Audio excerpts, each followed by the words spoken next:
মানে একদম জমনি কথা এটা শুনিলো যে মুখ্যমন্ত্ৰী হিমন্ত বিশ্ব শৰ্মাৰ বোলে এটকাও নাই, তেওঁৰ কোনো সম্পত্তি নাই বুলি কৈছে। মানে সম্পত্তিৰ পাহাৰ গঢ়া মানুহজনে কেনেকৈ সম্পত্তি নাই বুলি ক'ব পাৰে? আজি বান্দিয়া ইণ্টাৰনেশ্যনেল স্কুলখন কাৰ?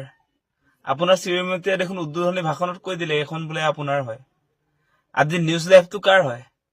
আজি আপোনাৰ কাঞ্চনজুৰি চাহ বাগিচাটো কাৰ হয়? আজি চানমাৰী চাহ বাগিচা কাৰ হয়?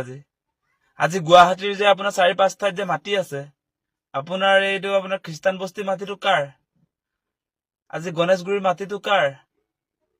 নিউজ লাইভ, টাইম 8, 12-18, নিয়মীয়া বাৰ্তা এইবিলাক কাৰ? আচলতে এই প্ৰপাৰ্টি বিলাক কাৰ? আজি তিনিচুকীয়াৰ চানমাৰী চাহ বাগিচা আপোনালোকৰ নহয় নেকি? আজি কাঞ্চনজুৰি চাহ বাগিচা, আজি নৰ্থ ইষ্টৰ আটাইতকৈ ডাঙৰ ৰিজৰ্টটো বাণীৰ গ্ৰীণ ৰিজৰ্ট, য'ত সাধাৰণ মানুহৰ এণ্ট্ৰি নাই, সেইবিলাক আপোনাৰ প্ৰপাৰ্টি নহয়।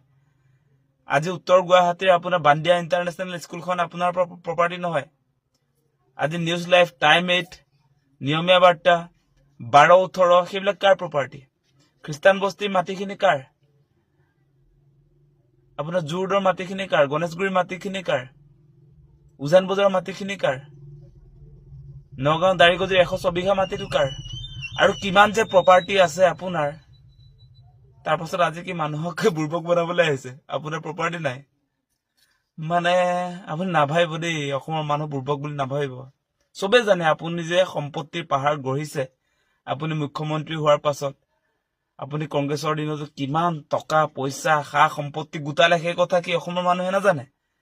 এটকাও নাই বোলে মুখ্যমন্ত্ৰীৰ। আমি পাগল তেনেহলে? কি কথা কয় বাৰু? লাজ পাব লাগে দেই, এনেকুৱা কথা নকব। আপোনাৰ পত্নীটো নিজকে নীতা আম্বানী বুলিয়ে ভাবে। আমি জানো নহয় এইবিলাক কথা।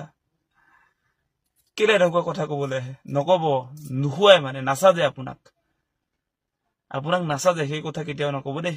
নমস্কাৰ।